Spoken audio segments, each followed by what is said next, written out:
24 horas después de que el ejército de Azerbaiyán lanzara una ofensiva en Nagorno-Karabaj, las fuerzas étnicas armenias aceptaron los términos para un alto el fuego propuesto por Rusia. Una de las demandas clave que las fuerzas de Karabaj han aceptado es una propuesta de desarme completo.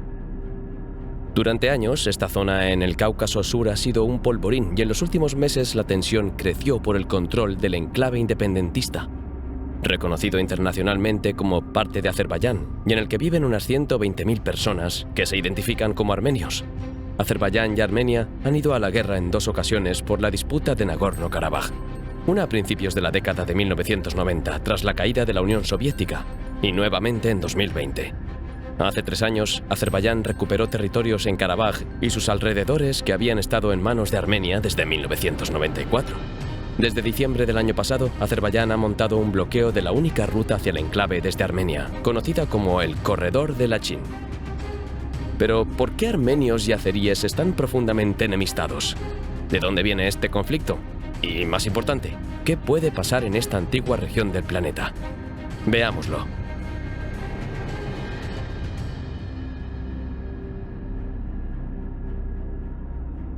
El corredor es la única carretera que conecta el enclave con el territorio de Armenia. Es una arteria clave para los suministros y los residentes en Nagorno-Karabaj denunciaron una grave escasez de alimentos básicos y medicamentos en los últimos meses. En esta ocasión, Azerbaiyán acusó a los armenios de utilizar la carretera para introducir suministros militares, lo que Armenia negó. Pero las escaramuzas vienen de hace décadas. ¿Cómo empezó todo? El territorio montañoso de Nagorno-Karabaj, una región de unos 11.500 kilómetros cuadrados con una población de mayoría armenia, ha sido desde hace décadas objeto de disputa entre Azerbaiyán, donde está ubicado, y los habitantes del enclave que son apoyados por la vecina Armenia. En 1988, hacia el final del régimen soviético, las fuerzas azerbaiyanas y los separatistas armenios comenzaron una sangrienta guerra, en la que murieron entre 20.000 y 30.000 personas, luego de que el Parlamento Regional de Nagorno-Karabaj votara a favor de formar parte de Armenia. Azerbaiyán intentó entonces reprimir el movimiento separatista, mientras que los armenios lo respaldaron. Esto provocó, primero, enfrentamientos étnicos y después de que Armenia y Azerbaiyán declararan su independencia de Moscú, una guerra a gran escala. La primera guerra terminó con un alto el fuego mediado por Rusia en 1994, desde que las fuerzas armenias se hicieron con el control de la región y las zonas adyacentes. En virtud del acuerdo, el territorio siguió formando parte de Azerbaiyán, pero desde entonces ha estado gobernado en su mayor parte por una república separatista autoproclamada, dirigida por armenios étnicos y respaldada por el gobierno armenio. En el fondo de todo esto estaba una división territorial de fronteras que fueron establecidas en tiempos de la Unión Soviética. Y es que en ese momento se dio un complejo entramado territorial que críticos han definido como una especie de divide y vencerás, que hasta hoy repercute en varios estados de la región. ¿Cómo fue dividido el territorio? El Cáucaso es una importante región montañosa que durante siglos ha visto cómo distintas etnias, religiones e imperios han reclamado su parcela de control. Los modernos Armenia y Azerbaiyán que hoy conocemos se integraron dentro de la Unión de Repúblicas Socialistas Soviéticas cuando ésta se formó en 1920.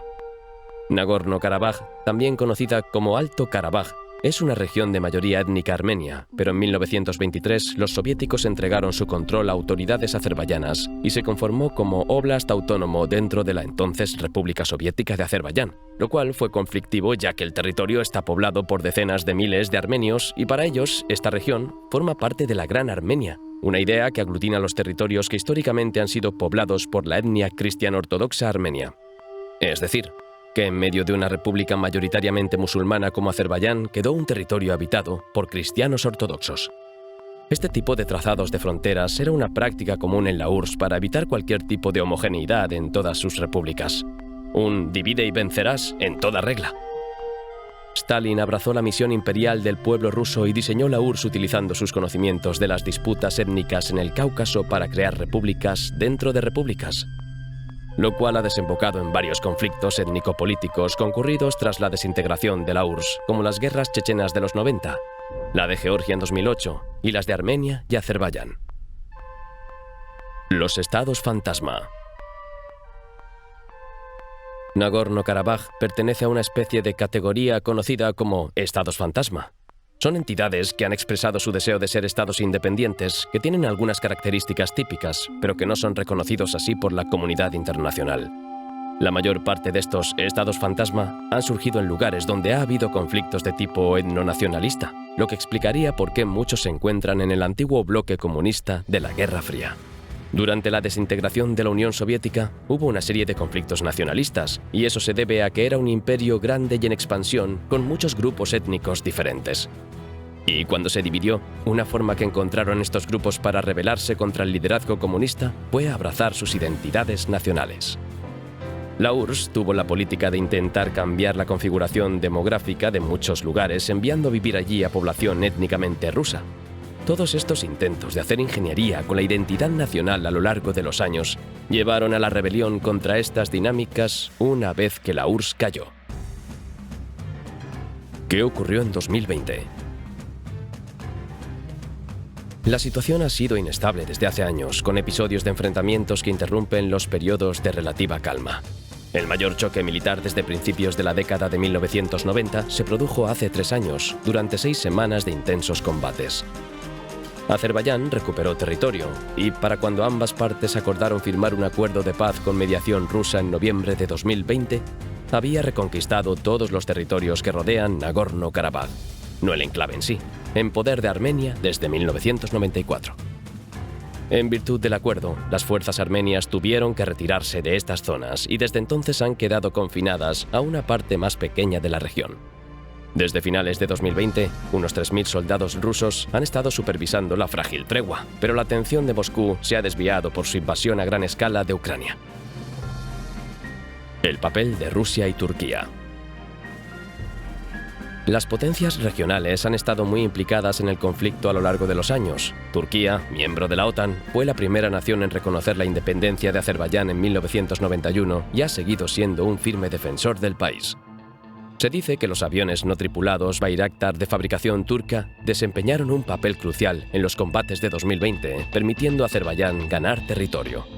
Armenia, por su parte, ha mantenido tradicionalmente buenas relaciones con Rusia. Hay una base militar rusa en Armenia y ambos son miembros de la Alianza Militar Organización del Tratado de Seguridad Colectiva, también llamado OTSC, la cual es una especie de OTAN formada por 6 antiguos estados soviéticos. Pero las relaciones entre Armenia y Rusia se han agriado desde que Nikol Pashinyan, que lideró enormes protestas antigubernamentales en 2018, se convirtió en primer ministro de Armenia. Recientemente dijo que la independencia de Armenia de Rusia como única fuente de seguridad era un error estratégico. A eso se le suma que Armenia anunció este mes que estaba organizando ejercicios conjuntos con fuerzas estadounidenses, que fueron criticados por Moscú como pasos poco amistosos. El presidente Vladimir Putin negó que Armenia hubiera roto su alianza con Rusia, pero declaró que Ereván, la capital de Armenia, había reconocido esencialmente la soberanía de Azerbaiyán sobre Nagorno-Karabaj. ¿Qué pasa ahora? El acceso a la zona para observadores independientes es extremadamente difícil y no está claro el alcance de las actuales operaciones militares ni su duración. Lo que está claro es la marcada enemistad que sigue existiendo entre los dos países. Cabe destacar que el presidente de Azerbaiyán, Ilham Aliyev, ha amenazado repetidamente en el pasado con retomar todo el territorio de Nagorno-Karabaj por la fuerza, si fuera necesario. Muchas naciones miran hacia esta zona del Cáucaso con el nerviosismo de que puede emerger otra guerra en territorio exsoviético, además de la que hay en Ucrania. Europa quiere mantener la paz en Azerbaiyán, de donde importa 8.000 millones de metros cúbicos de gas al año tras sufrir la pérdida de suministro de gas de Rusia por el conflicto con Ucrania. Pero el polvorín que representa este conflicto es una amenaza constante entre ese y otros objetivos geopolíticos de las potencias a su alrededor.